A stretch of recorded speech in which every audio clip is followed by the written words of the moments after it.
If you don't know me, my name is James, and I am the youth guy here. My wife and I lead the youth ministry at this church. And actually, just a quick announcement about that. We had taken the month of June off, and we're starting that back again tonight. But through the summer, we don't have like a regular schedule. We don't meet at the church every Sunday. So tonight we are meeting at 6 to 7:30, but it's at Cassie and I's house. It's just a few minutes from here, 5 to 7 minutes. If you don't have the address or haven't been there before, you're welcome to come see us, and we'll give you the address for that. So we're excited for it. We actually had a few people over last night, had a fire, and just enjoyed the day, man. The weather was perfect. So we want to enjoy today's weather outside too, so that's why we decided to have it at our house. This sermon that I'm about to get into, honestly, man, I have prayed and prayed that I just don't make a fool of myself. I've had this on my heart, and God has taught me so much about it in the last year, probably maybe more than a year. But at the same time, I feel like some of it may or may not be applicable to everybody. But the more and more I learned about it, the more and more I learned about God, which is obviously something worth sharing. So today's sermon I've titled "In the Shadow of His Wings," and you'll kind of get an idea of why I've titled that this way. And there's 4 main verses that you can go ahead and maybe mark in your Bibles that we'll get into. The first one is going to be in Psalms. But before I get into that, I want to give you a little bit of update in why I chose to do this sermon at this time. As Cassie and I spent the last, well, it was a week ago now, but we spent some time in Michigan, which is, I feel like everybody in the church here is vacation in Michigan this year. If you go to church here, you go to vacation in Michigan and use Norwex at home. Seems like everybody does the same thing. But some of the things Cassie and I were able to do, first thing, we were able to hike the sand dunes of Silver Lake. And I had never been to anything like that. Something so large. I mean, obviously I've been to the ocean, and that's cool to see. But to see the sand dunes, to see how large they were, and to walk up them, which is exhausting, but it was fun to run down. We were able to do that, and it's times like that for me, when I'm out in nature, I begin to learn some things about God.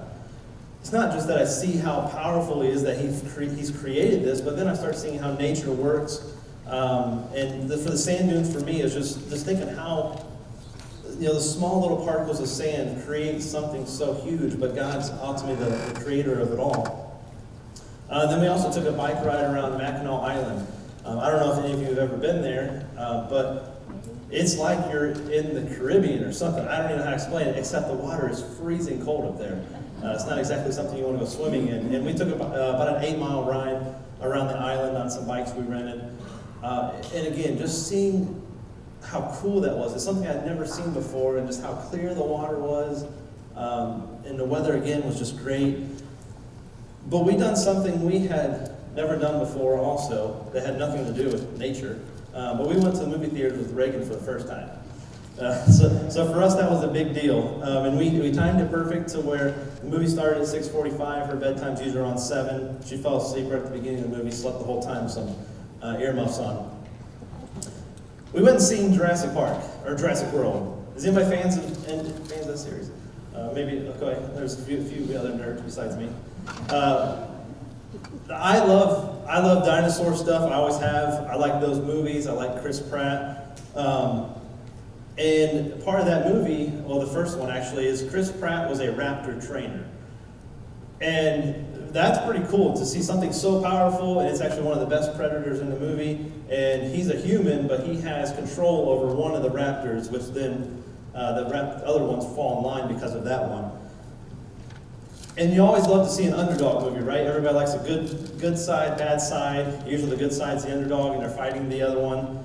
And then that's how this movie was also. The raptors are the underdogs against the bigger T-Rex and against the Indoraptor, which is a man-made clone type dinosaur.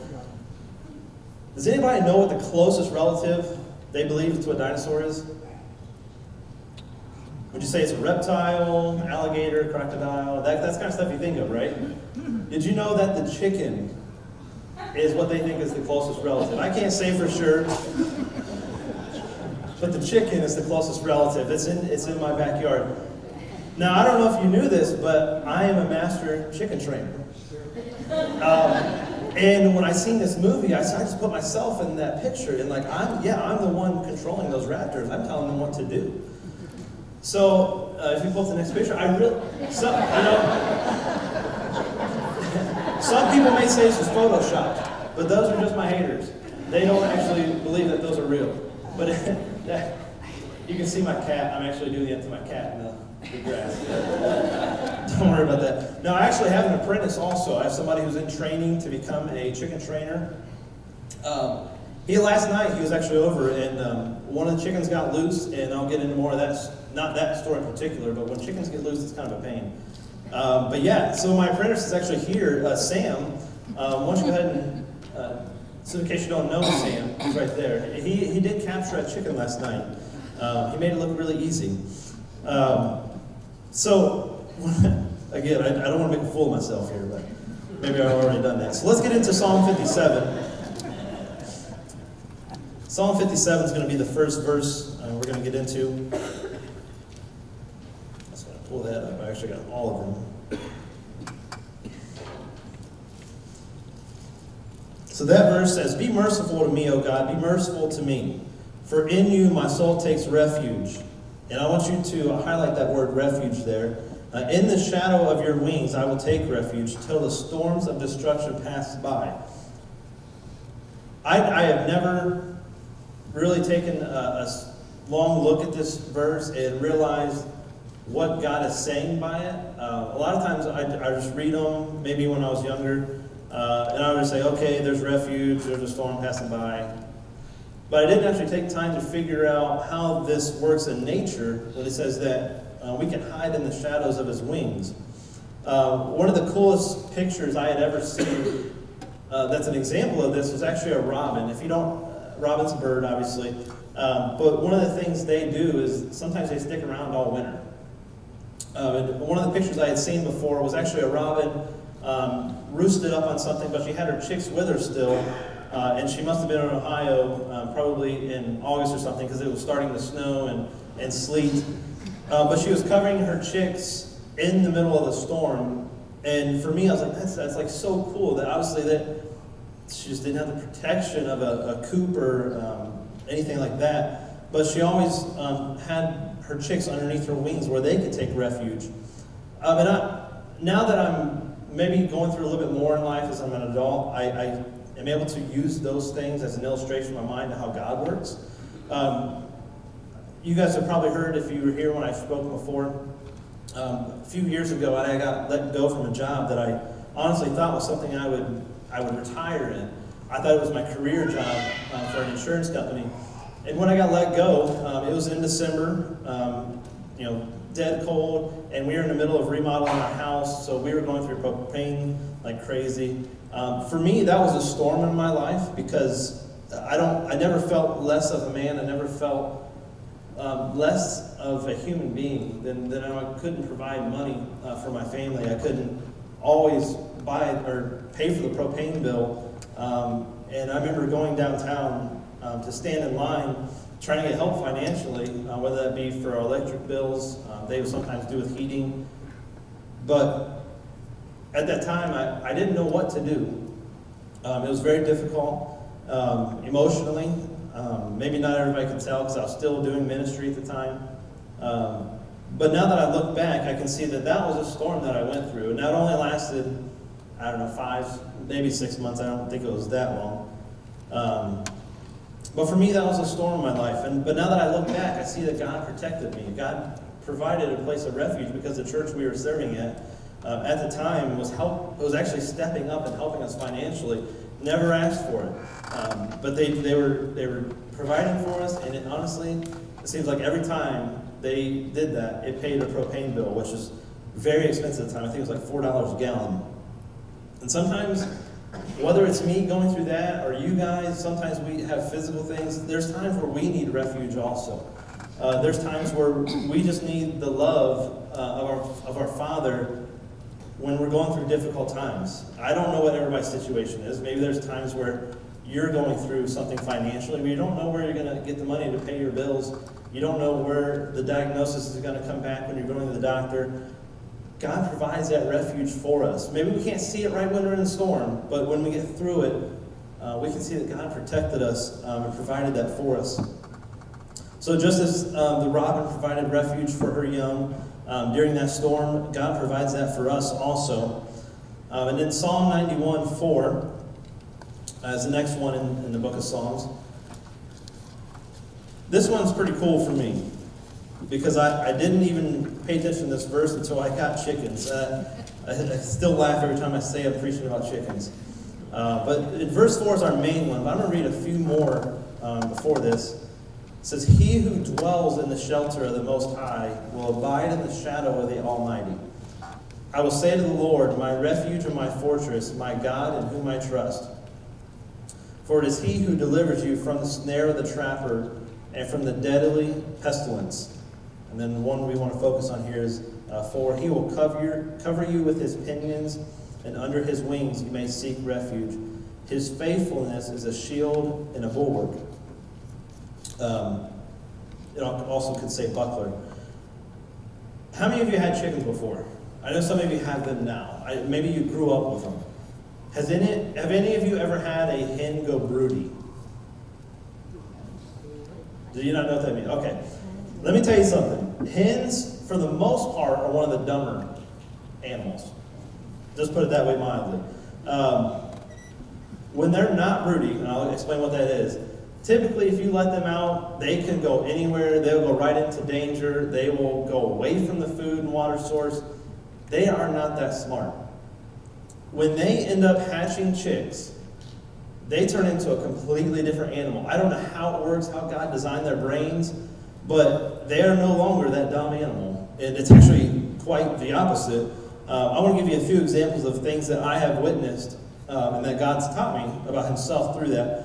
One thing is how protective a hen can get. If you've seen videos of people by lakes and having geese and swan and stuff chase them, I'm going to guess that there's some reason they're doing that, because there might be some chicks around and they're protecting them. One of the things I've seen happen is a chicken hen fighting a hawk. If you don't know, a hawk is one of the main predators, especially when they're out free ranging out in the open. Hawks will actually just perch on a tree, wait till it gets to an open spot, they'll come down, grab them, it's over. One of the things I've seen though is as one of my chickens was free ranging with her chicks, she is always on guard, for one. Always checking for predators, always looking around. And then if there's something around, sometimes she'll bring her chicks underneath, just like the robin, and then she'll protect them like a shield. What I seen was a little bit different though. The hawk flew down right towards our coop, and then actually came over the top, inside, and the hen scattered the chicks, which is the opposite of what I'm used to, and went toe-to-toe with the hawk until I was able to break them up. That is not your normal hawk. Something changes in their brain, because a hen has no chance of winning with a hawk. The hawk's got talons and it's much more powerful. Did not care. She was fighting back. Whatever the consequences are, that hen is going to fight back.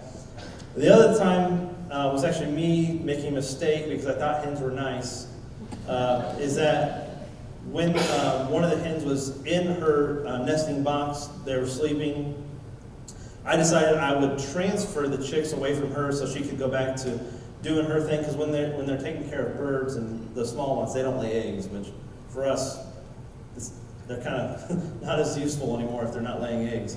I made the mistake of trying to go in there and grab those, and I kid you not, I put my hand in and I didn't know what happened. I just know it felt like my hand went through a garbage disposal. It had pecked my hand as fast as I could tell, and I don't know what else happened, but I quickly took my arm back out and it's like, okay, you're good, I'm going to leave you in there. Something I learned about God about that is God isn't just a wing to hide under. He defends us also. We don't always see that, and sometimes we maybe ignore it. We think that God is just somewhere we can go and get away from our problems, but God isn't just doing that. He's working things out on the outside of our situation also for Him and His glory. And if that's obviously if we're seeking Him, He's working through that. One of my favorite verses in Proverbs is, "In all thy ways acknowledge Him, and He'll direct your path." So again, God isn't just a defense, but He is also defending us. You know that Jesus, when He came the first time, He came as a lamb. And again, we always, or maybe it's not you, but maybe it's just me, but something that gets at me, chokes me up a little bit when I watch movies, is when there's a sacrificial part of it. If somebody's sacrificing something, and it's got to be more than just little things, but like when they're giving up their life or something. Again, I don't want to embarrass myself, but in Jurassic Park, the raptor, which again, chickens, raptors, same thing. In the new movie, and I don't want to, spoiler alert, close your ears if you don't want to hear it. But the raptor that was closest to Chris Pratt was fighting the larger, like, clone, human-made animal. Sorry, I made myself laugh. And you can see that it's not doing quite as well as it should. It's losing. But there's a part of me that's like, man, this animal it's sacrificing itself, basically, to die. So that the human can live. God came as a lamb the first time, okay? That is way more serious, and that has to do with our lives and our souls, which is so important. And we need to remember that. We need to remember that God sacrificed His Son. His Son did not fight back against His accusers and the people who was scoffing at Him at the end and put Him on the cross. That should choke me up as much as the dumb movies. And it's something I can't fathom all that happening. But then I also, there's times where I think of that. Yes, God, just like the song we sang, yes, He died, He sacrificed Himself, but He did rise again. He did come back. But He's coming back again. Now, do you know what He's coming back as? He is not coming back as a lamb. He's not coming back to die again.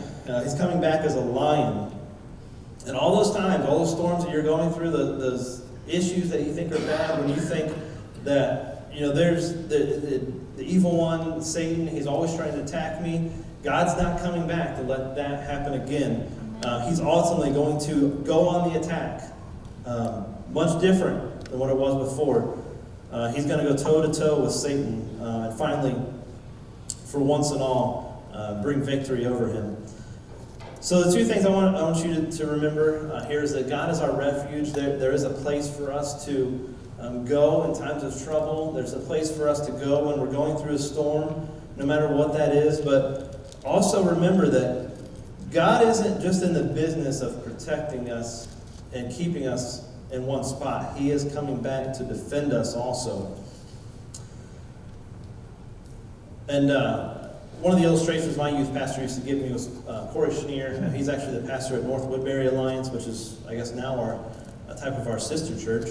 Have you ever seen on the Discovery or Animal Planet, probably one of those, the graphic of a lion running through, chasing the predators that they're going? Like, that's in my mind. When God comes back, He's coming back charging through, and He is the one on the prowl.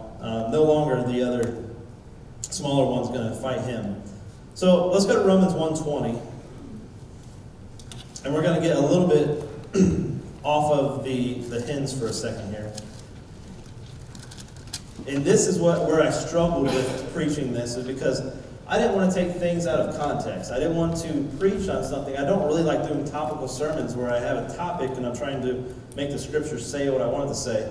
But the more and more that I feel like God has taught me, I feel like this is totally biblical. God is teaching me through His creation, and it all lines up with the Bible.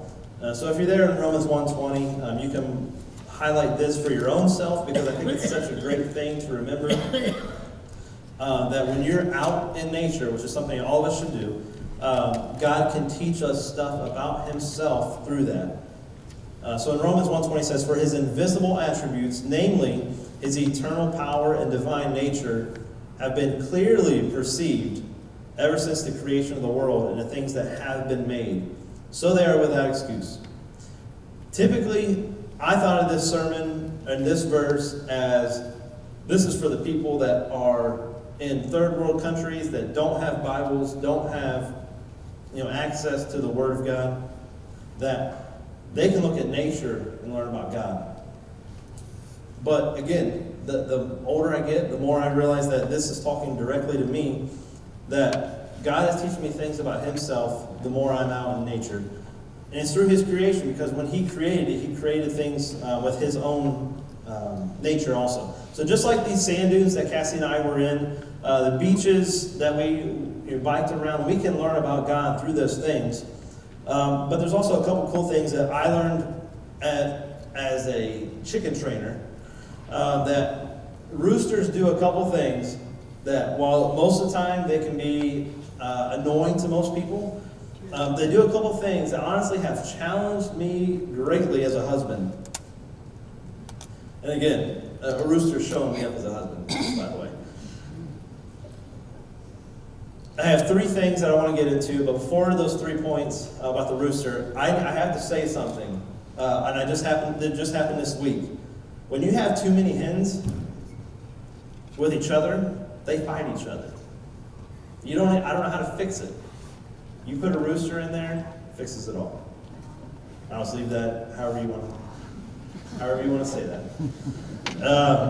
But one of the things roosters do this is one of the first things I experienced when I got chickens. When I first got chickens, if you don't know, there's two types of domesticated chickens now. There's a standard size, which is your normal ones you think of. And there's also a bantam size, which is the smaller, cute-looking ones you'll see at the fairs.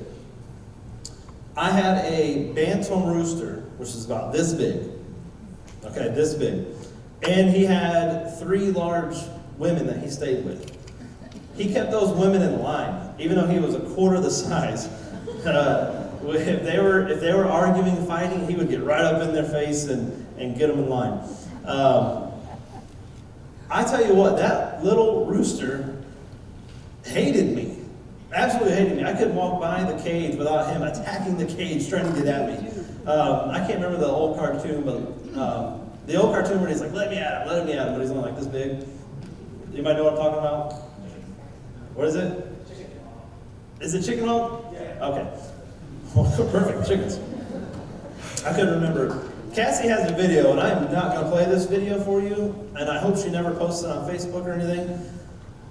There was a time that little rooster got out, and he went crazy on me.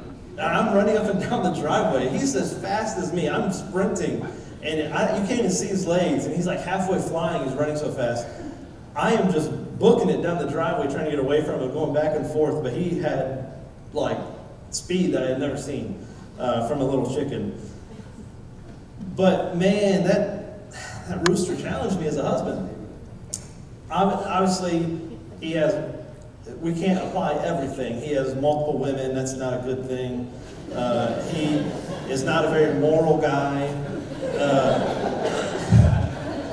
But on one point, he protected his women. And he protected them with his life. I'm telling you that.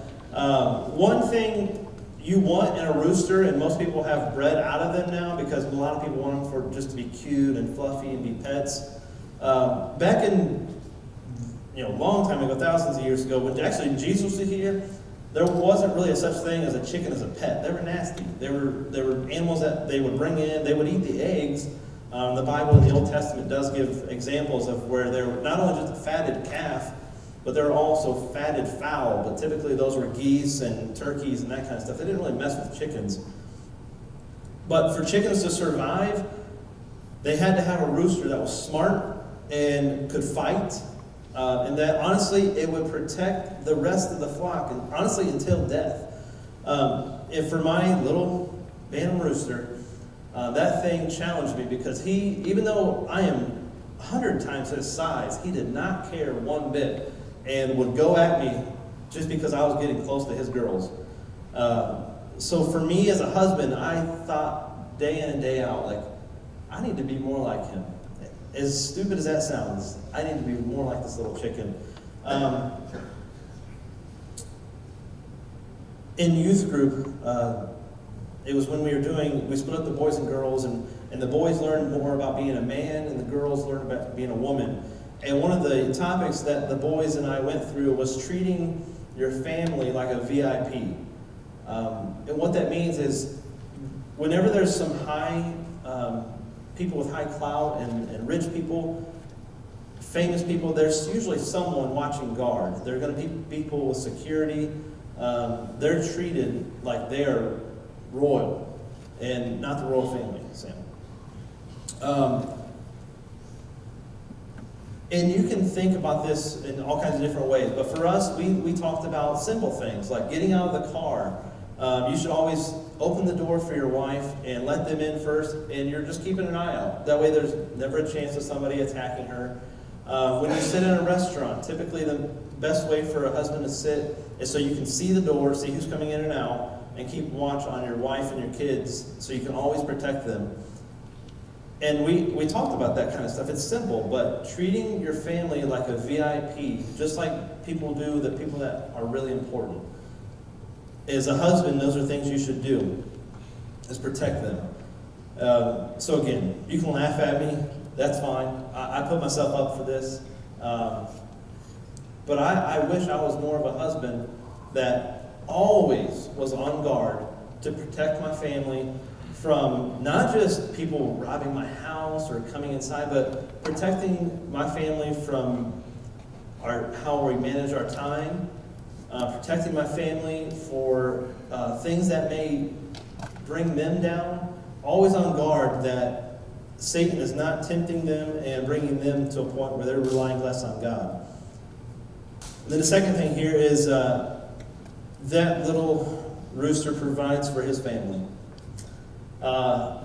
If you've ever seen roosters out with hens, and again, a lot of this stuff is only going to apply for chickens that are free-ranging. Once you put them in a coop and they become pets, they lose all their good stuff.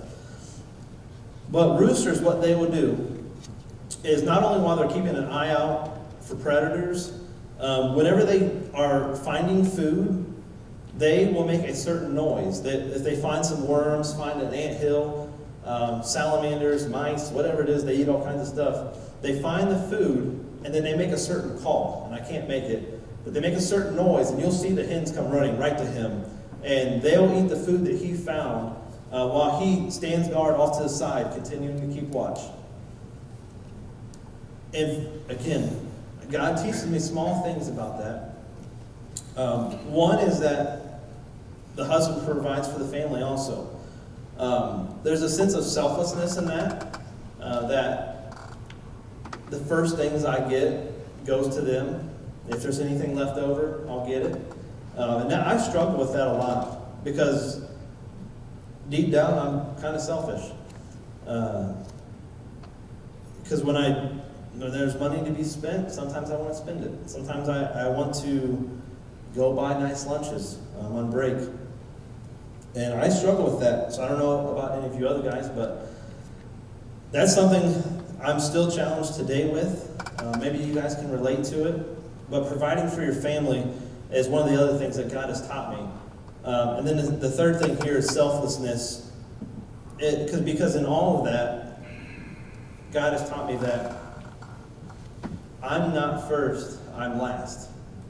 And that's something to really memorize and always put into practice every day, is that we're just to be servants in everything we do. Whether it's serving here at church, no matter what the position is, it could be greeting at the door, it could be serving coffee, just saying hi to people when you come in. There's a sense of selflessness and servanthood that God displayed in Jesus when he was here. And obviously we're encouraged to do that put ourselves last and put everybody else first. Now, there is a sad part of that, is sometimes you're the one that takes the blow. You're the one that might get hurt when you do that. That's to be expected.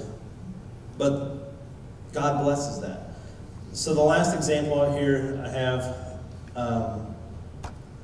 is I have, or had, unfortunately, a game rooster, which when people think of game roosters, this is the ones that you think of as fighting roosters. So people get a bad image of them because they're used for that. It's illegal now. It has been illegal for a long time.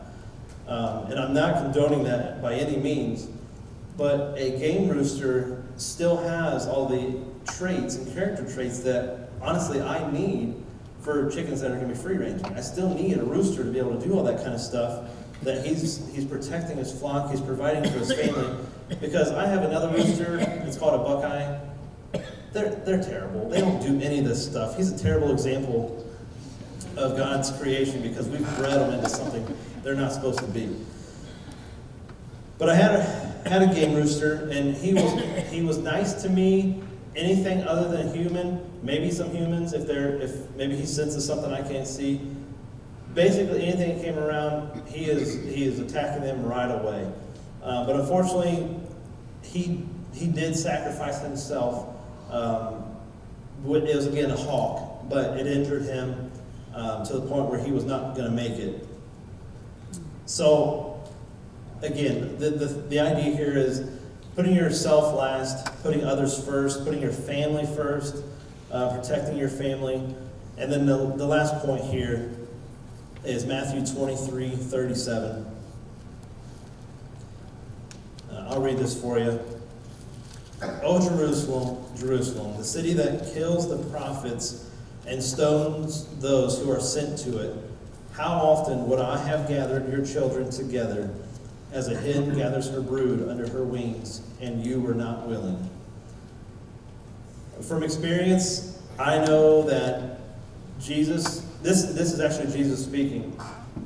He's using this as an example because at this point, chickens kind of ran around. They were there. So people could see them in nature. Again, they weren't pets, so they still had all those cool character traits that God designed them with.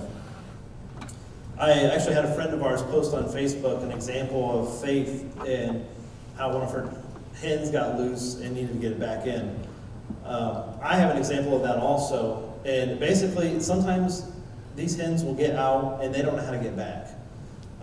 When they're loose by themselves and without a good rooster, they'll go right into danger. They'll go right where my dogs can get them. They can go right where the hawks are, the raccoons, anything that can do this. Hens have no idea what they're doing. So, hen gets loose. I need to get it back into the coop. And basically, it just keeps doing circles around other stuff. I'm actually running as fast as I can with a net, but it's still fast enough. God provides everything that we need. There's refuge, but sometimes we're like those dumb hens. Sometimes God has already provided for us refuge. He's willing to defend us, and it says right here that if you would have just came to me, how often would I have not have gathered you and covered you? But unfortunately, sometimes we don't choose to. And there's definitely times I have done that. I think of times where when I was struggling with the call to preaching and ministry, and I didn't preach for a year or two, was scared to. And then even times where I lose my job, I didn't know at that point that God was protecting me, and at that point I was under His wings also. But also, some of us choose to not even be a part of the family. God sent His Son to die for everyone. So maybe you're here today and you're not a Christian. But first, don't look to other Christians to provide you a great example, a perfect example of our Heavenly Father. Because we're not perfect. We can look to God's Word. We can look to nature and see God's perfect character through those things.